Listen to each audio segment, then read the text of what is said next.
Where Shall We Go This Summer by Anita Desai. Characters, Summary, Analysis.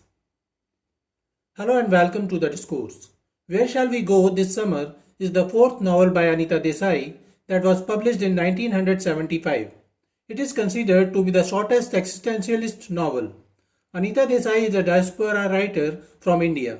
She has been thrice shortlisted for the Booker Prize for her literary excellence. Anita Desai has introduced psychological novels into Indian English literature. She has always expressed her deep interest in unfurling women's psyche in her writings, basically fiction. Where Shall We Go This Summer is a woman-oriented novel where the novelist deals with the disturbed psyche of the female protagonist Sita. The story also highlights the increasing gulf between the life of modern-day technopolis and conservative village life. The differences between the two often create a very different culture and breeding grounds for people and affect how they behave and what things they value. Characters of Where Shall We Go This Summer. Sita is a 45-year-old married woman, mother of 4 kids and expecting her fifth child. She is a hypersensitive neurotic woman who is fed up with giving birth to children and raising them. Her husband Raman is 10 years older than her. While he is a dedicated family man and an honest husband, he is not as emotionally attached to his family as Sita. Raman is a modern man who devotes most of his time to his business. Raman too doesn't wish to have another child. When Raman questions her if she wants an abortion, Sita says, I want to keep it. I don't want it to be born. Raman realizes her internal turmoil and the fact that she is irritated with her other 4 kids. Karan is Sita's younger son and Menka is her younger daughter. The family lives in Bombay.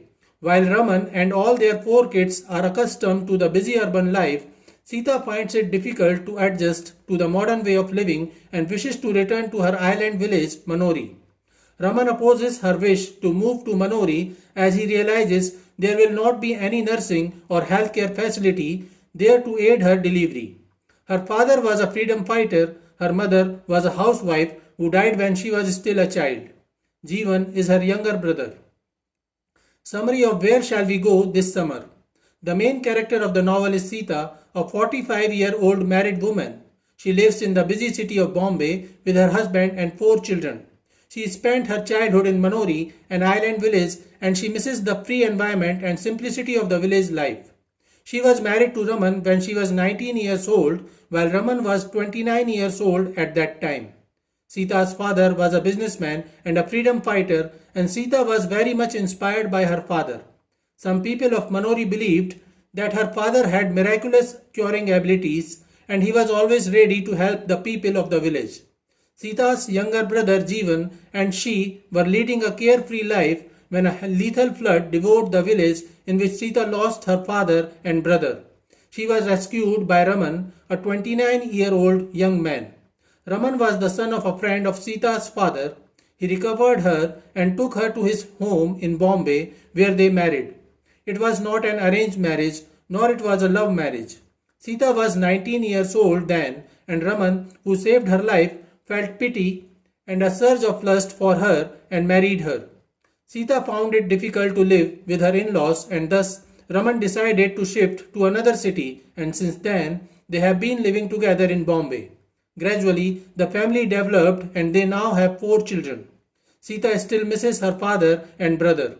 Sita and Raman are two different poles where there is no attraction but repulsion always. Raman is an ordinary man who has a practical approach to life. But Sita is a woman who gets disturbed easily and fails to adjust to her family and society.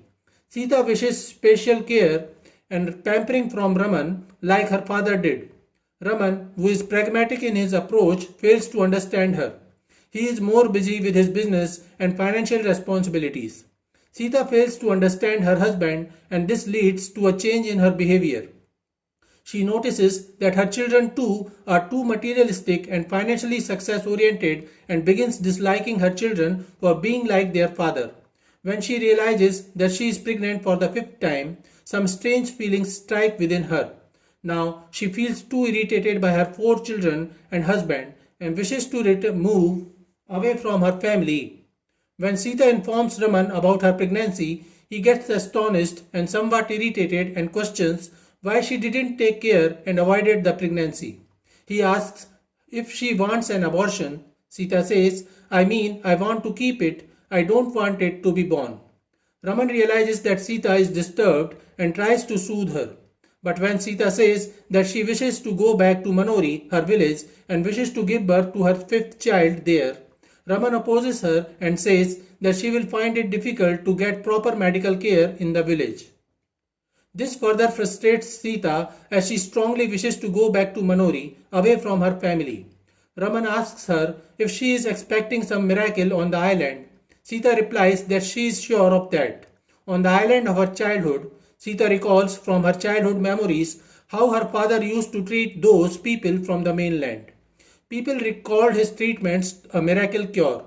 Sita remembers how one day a fisherwoman came running and flung at his feet, saying that her boils had been cured. Sita recalls how another fisherwoman, Maya, conceived and brought so many gifts to her father. Once he had cured a child bitten by a scorpion. The mother of the child said to the villagers that he had done magic. The villagers believed that he knew magic for taking death out of all creatures.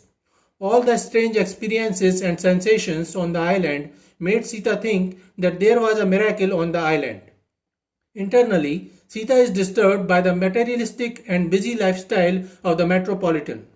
When Raman insists that delivering the baby in Bombay under proper medical care would be a better choice and going back to Manori would be madness, she tells her husband, "What I am doing is trying to escape from the madness here, escape to a place where it might be possible to be sane again."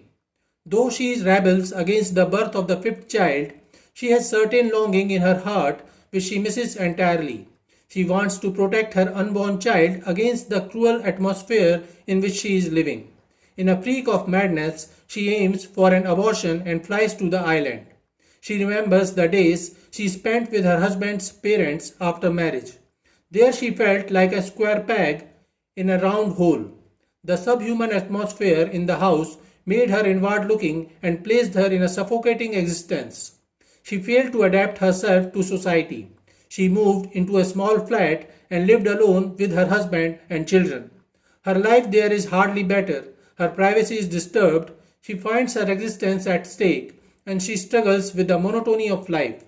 She is pained to see in the normal life of the household some act of unthinking violence.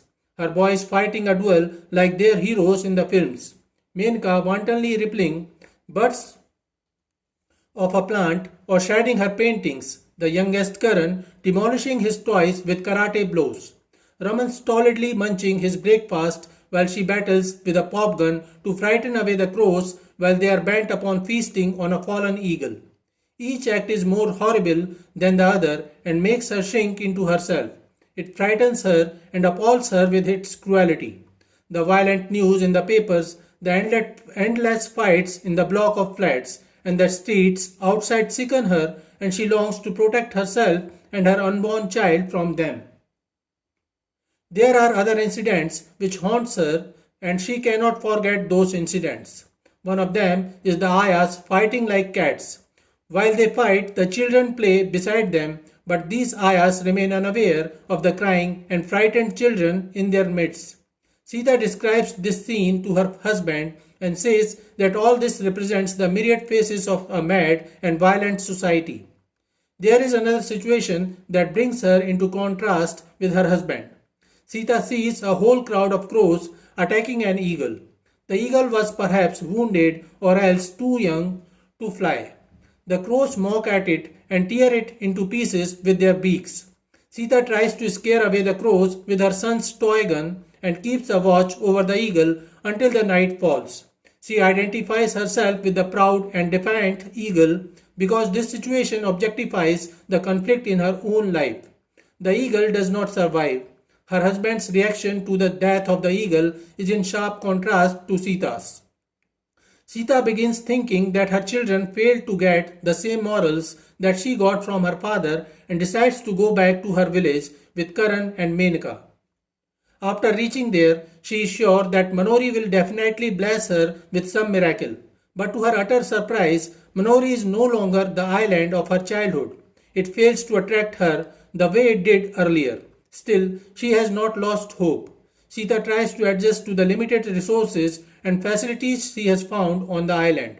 But her children find it quite impossible and they show their displeasure.